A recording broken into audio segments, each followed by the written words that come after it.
Bismillahirrahmanirrahim. Assalamualaikum warahmatullahi wabarakatuh. Alhamdulillahirabbil alamin. Bisyakirin hamdana'imin la haula wala quwwata illa billahil aliyyil adim.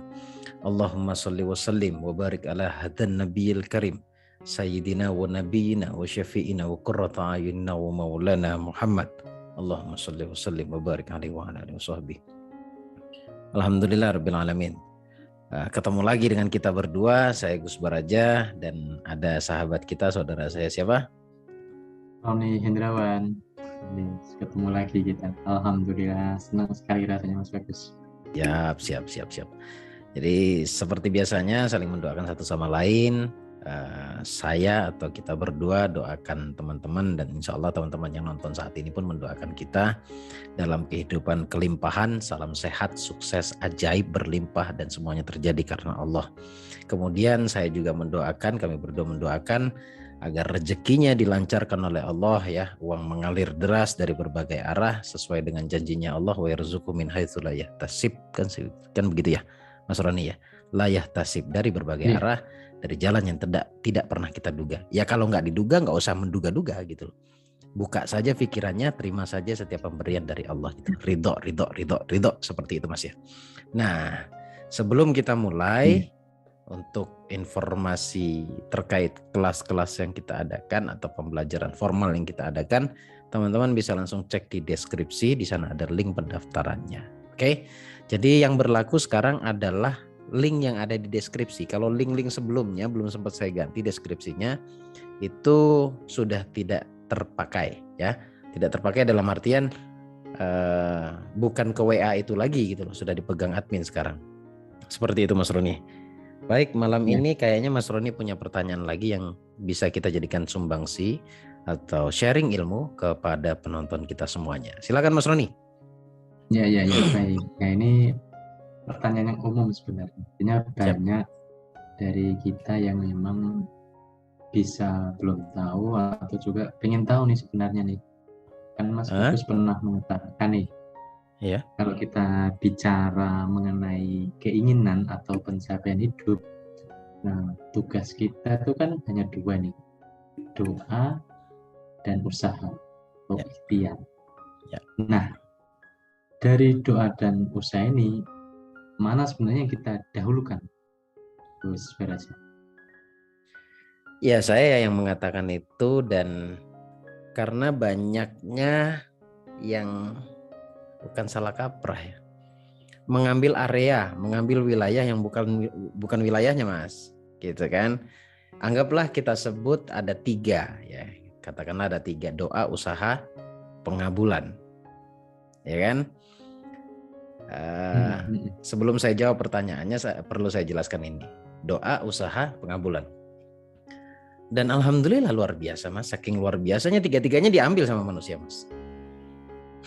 Gitulah, menentukan. Kita yang berdoa, saya lah, nggak usah teman-teman, saya berdoa, besok saya usaha, habis itu saya tentukan dengan cara mengatakan dalam hati atau baik secara lisan dengan wujud keraguan Mas. Kira-kira kayaknya ini nggak mungkin saya sampai di sana. Dari mana jalannya ya? Nggak mungkin. Nah, intinya nggak mungkin terus. Nah mungkin atau tidak, iya atau tidak, dikabulkan atau tidak, kan bukan kapasitas kita, kapasitasnya Allah kan begitu, ya kan Mas. Nah sekarang kita masuk pada kapasitasnya manusia, doa dan usaha. Pengabulannya atau yang menentukan itu Allah, itu yang perlu digarisbawahi. Jadi punya kita atau wilayah kita doa dan usaha. Lalu muncullah sebuah pertanyaan kan begitu Mas Roni, mana yang harus didahulukan antara doa dan usaha kan begitu. Oke. Jawabannya tetap doa. Kalau kita nggak pinter bisa nggak? Bukan bicara di situnya. Manfaat doa dan kekuatan doa itu seperti apa gitu yang harus dipahami. Itulah kenapa label yang kita angkat adalah rahasia keajaiban doa Mas. Kita bongkar sedikit ya, bonus buat teman-teman semuanya. Kenapa saya mengatakan doa dulu? Doa di dalam pembelajaran pada umumnya itu disebutnya program, memprogram hati atau mindset dan lain-lain. Nah, doa sendiri itu satu-satunya senjatanya manusia dalam berkehidupan. Doa itu satu-satunya. doa sama dengan harapan. Doa sama dengan permintaan, kan begitu. Kenapa kok harus didahulukan doanya? Begini, tadi saya sempat singgung doa itu adalah program. Contoh sederhana dalam pembelajaran kan ada program mindset, program hati menjadi magnet uang. Oke kan, program syukur dan lain-lain. Ya kan Mas? Nah itu kan letaknya di hati ya. Ruangnya kita nih, spesialnya kita nih dibandingin ciptanya Allah yang lainnya adalah hati. Tetap perbedaannya.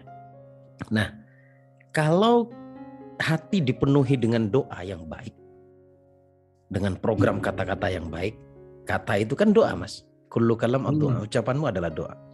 Ya kan?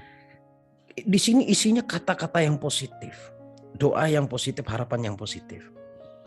Ketika sudah sangat dominan di dalam jiwa kita, di dalam ruh kita, maka ruh akan sehat.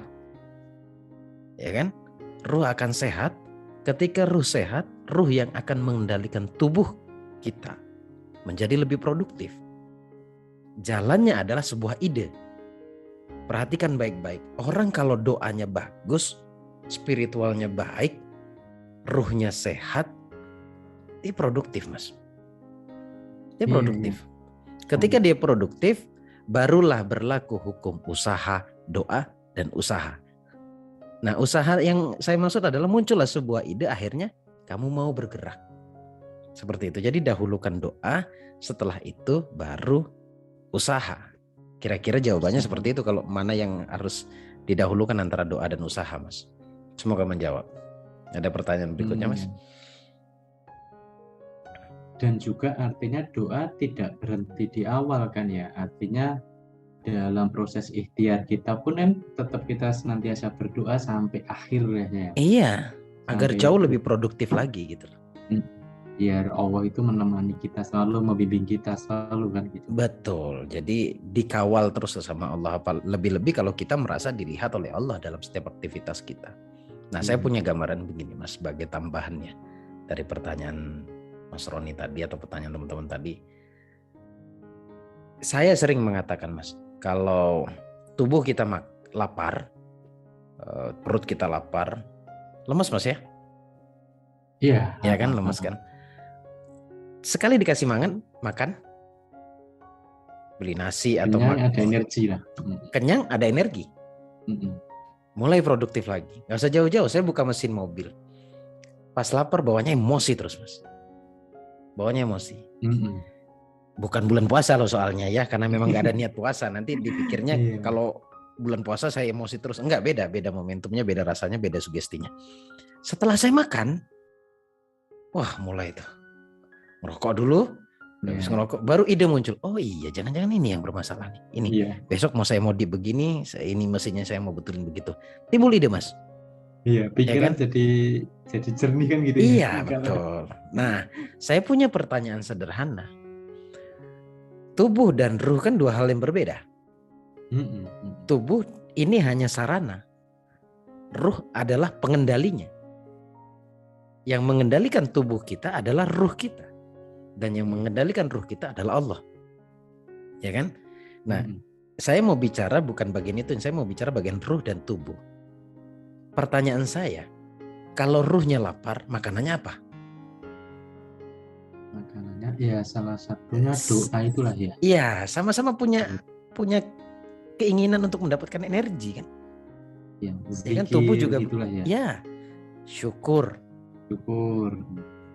Makanannya ya zikir, ingat ke Allah ataupun menyebut nama Allah.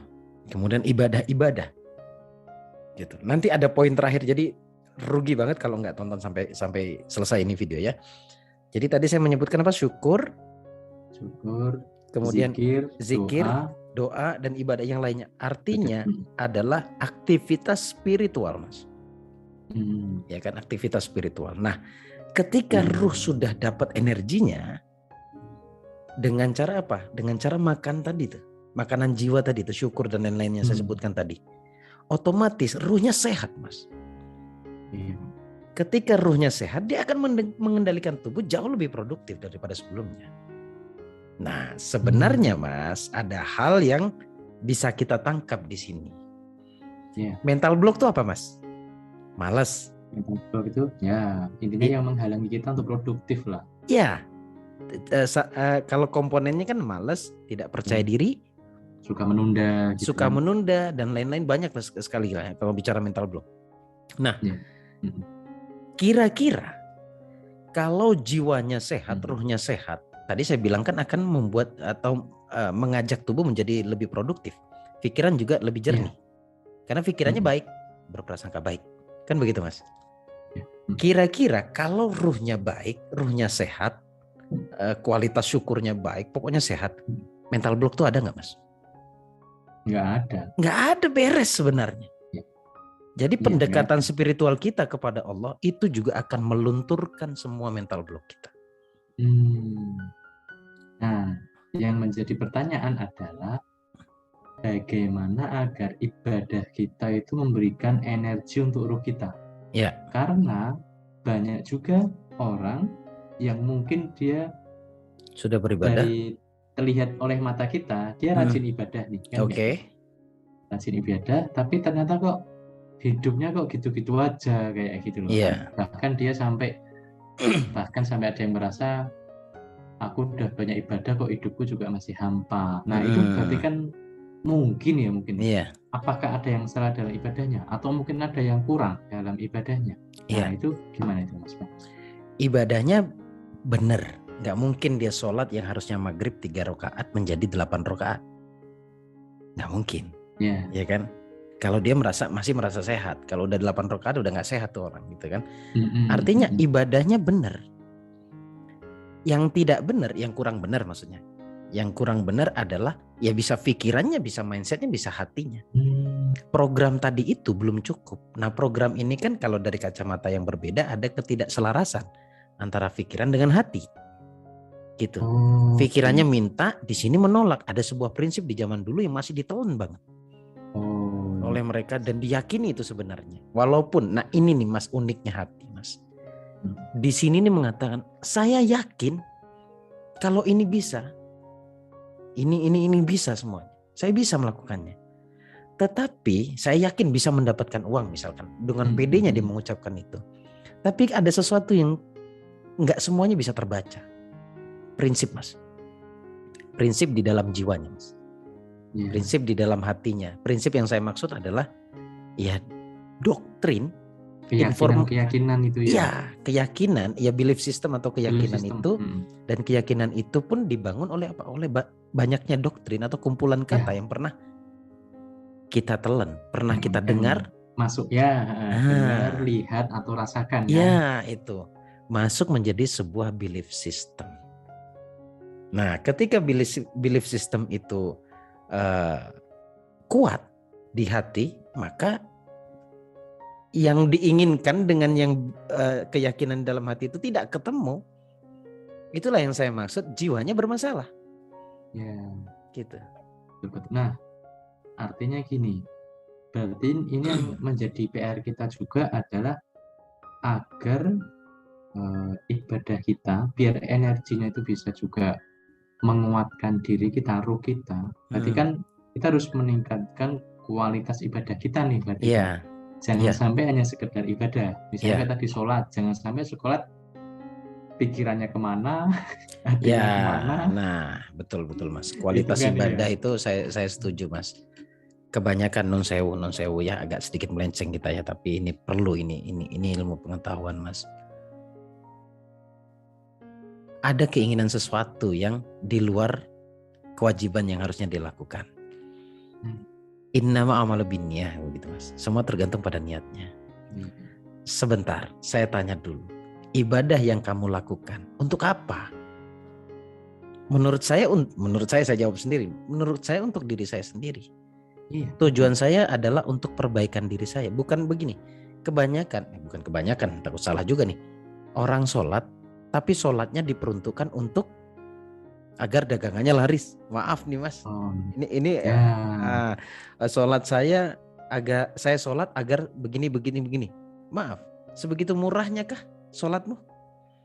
Sehingga engkau buat sholatmu itu bertujuan sesuatu. Gitu loh. Kayak misalkan saya jualan kue. jualan kue apapun itu yang murah-murah. Saya meyakini kalau saya tidak sholat saya tidak dapat rezeki. Kue saya tidak laku. Kalau saya sholat, kue saya laku. Ya saya pelan-pelan Mas kalau ini Mas, takutnya nanti teman-teman kurang bisa memahami. Artinya secara tidak langsung saya menukar sholat saya dengan kue, dengan harga kue. Gitu. Makanya konsep rezeki itu, ya konsep rezeki itu konsep keyakinan Mas. Kalau saya sholat saya, ya saya beribadah saja. Gitu. Untuk diri saya, memenuhi kewajiban saya. Tetapi kalau urusan rezeki, yang saya olah itu ini Mas. Yang saya olah adalah rasa saya Mas, olah rasa. Gitulah teman-temannya. Jadi kalau bicara rezeki, makanya banyak pertanyaan toh. Sudah ibadah kenceng, sudah melakukan ini dan itu, sudah ibadah ini dan itu, tetapi perubahannya tidak signifikan toh tentang rezekinya. Ada tuh pertanyaannya. Karena memang konsep rezeki, kita bicara tentang magnet uang atau uang ya atau rezeki ya. Karena konsep rezeki itu di sini dan di sini. Sini dengan sini ini nggak boleh satunya ngalor, satunya ngidul, nggak bisa. Harus selaras, ketemukan. Harus selaras ya. Iya, sepakat. Ya. Di sini kenapa? Kalau pikirannya pengen uang, jangan sampai hatinya ada keraguan gitu kan ya. Menolak uang. Menolak uang, iya. Ragu. Ya menolak uang, ya ragu juga benar. Ragu untuk mendapatkan uang itu sendiri. Ragu untuk mendapatkan uang itu kan pasti seringkali ada pertanyaan kan. Iya. Mungkin apa enggak ya, kira-kira bisa apa enggak? Iya. Padahal mestinya ketika beribadah muncul satu keyakinan kan begitu. Yakin akan doanya bahwa doanya pasti diijabah oleh Allah. Gitulah. Tetapi kenapa kok jadi nggak yakin? Ada sebuah program yang nabrak di sini. Program tadi yang saya katakan tadi di awal itu. Doktrin atau pengalaman masa lalu atau mungkin luka batin gitu ya, karena pernah mendapatkan kata-kata yang tidak enak gitu kan. Iya. Ya tentang cinta, ya tentang uang itu berbahaya Mas. Iya. Nah, niatnya kita nggak percaya itu niatnya, tetapi ketika itu sering didengarkan, sering dilihat, malah sampai itu dirasa, ya jadi sebuah keyakinan. Jadilah keyakinan. Jadi keyakinan. Ya akhirnya ya sulit dapat uang. Saya nggak heran itu Mas. Saya nggak heran itu. Karena hampir jujur, kalau saya boleh jujur, peserta kita bukan orang yang miskin ibadah Mas. Ya kan sampean tahu, kita nggak usah sebut nama semuanya. Ya walaupun kita tidak bisa mengukur ahli atau tidaknya orang itu beribadah, tapi kan kelihatan Mas. Kelihatan kan. Tapi kenapa hidupnya bermasalah? Jadi jangan nyalahkan sholatnya, jangan nyalahkan sodakonya, jangan. Kualitas dirinya juga harus dilihat. Yang berhubungan dengan keyakinan tadi. Nah mudah-mudahan teman-teman paham apa yang kita maksud Mas ya. Artinya keyakinan itu sangat mempengaruhi masa depanmu seperti apa. Dan keyakinan itu dibentuk oleh oleh luar, ya luar diri kita, atau kita sendiri yang membentuk. Kalau saya Mas ya, kalau saya menyatakan diri saya membentuk diri saya sendiri menjadi apa yang saya inginkan. Kan kita tahu nih mana baik mana buruk, kan kita bisa membedakan. Kalau baik ya saya ingin jadi seperti itu, kalau buruk enggak, saya nggak ingin seperti itu. Intinya sebenarnya begini Mas, sebagai closing dari saya, jembarno hatimu. Nggak apa-apa masuk aja semuanya. Negatif masuk, nggak apa-apa. Itu kodrat. Kita bersinggungan, kita hidup bertetangga, kita hidup ya bersosial lah, ketemu dengan orang lain. Kita tidak bisa membendung mereka, menyalurkan energi mereka di sekitar kita, di dalam diri kita. Ada yang baik, ada yang negatif. Tapi kalau saya punya prinsip, Mbah Nun pernah mengatakan, ora popo. Sing elek-elek iku mlebu ndek pikiranmu gak apa-apa. Yang jelek-jelek itu masuk di pikiranmu gak apa-apa. Tetapi daur ulanglah itu menjadi positif. Artinya ketika keluar menjadi kasih sayang. Gitu. Saat masuk ke hati kita itu jangan sampai pikiran yang negatif itulah ya. Tapi harus ada kesadaran yang positif ya. Iya. Akhirnya apa? Memaklumi. Mau negatif mau positif, ya rapopo iku menungso. Dengan cara berpikirnya. Ini begini dengan cara berpikirnya. Saya tidak bisa memaksa mereka harus sesuai dengan apa yang saya pikirkan. Karena saya juga nggak bisa menjadi sesuai dengan apa yang mereka pikirkan.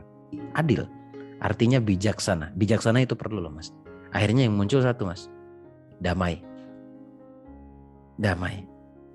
Makanya di mata saya hampir nggak ada orang jahat. Ya semuanya berproses. Karena saya juga pernah melalui sesuatu yang tidak enak.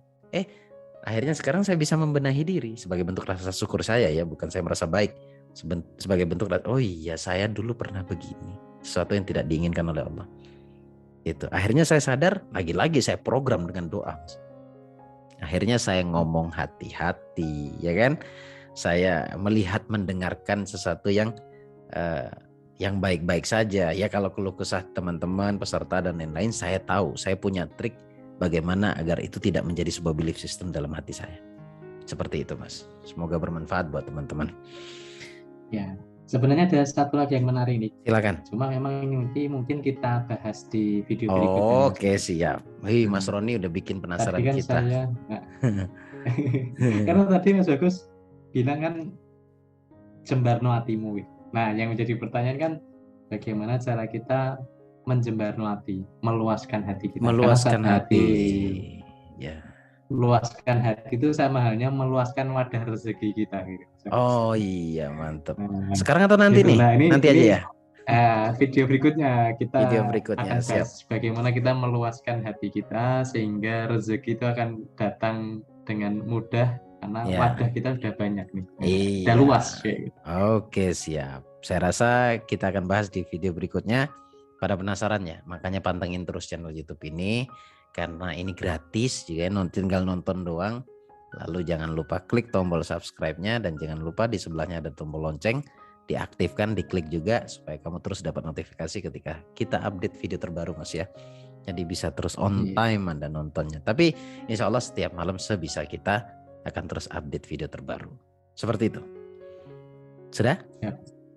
Makasih banyak ini Siap. Mas Bagus. Juga paling kalau teman-teman ingin belajar, lebih dalam lagi dengan materi yang lebih terstruktur, rapi, dengan ada latihan-latihan juga. Siap. Nah, bisa ikut ke kelas pembelajaran secara online. Nah, nanti bisa diklik saja link yang ada di deskripsi. Siap. Kita tunggu semuanya teman-teman untuk bergabung di acara-acara kita, di kelas-kelas kita, baik itu secara online maupun secara offline. Secara offline juga kamu bisa tanya, ada beberapa jadwal yang saya akan tur ke beberapa kota, jadi nanti tinggal cek langsung di deskripsi. Klik linknya aja langsung terkoneksi ke admin ya. Makasih teman-teman semuanya. Kami berdua pamit, sampai ketemu di video berikutnya.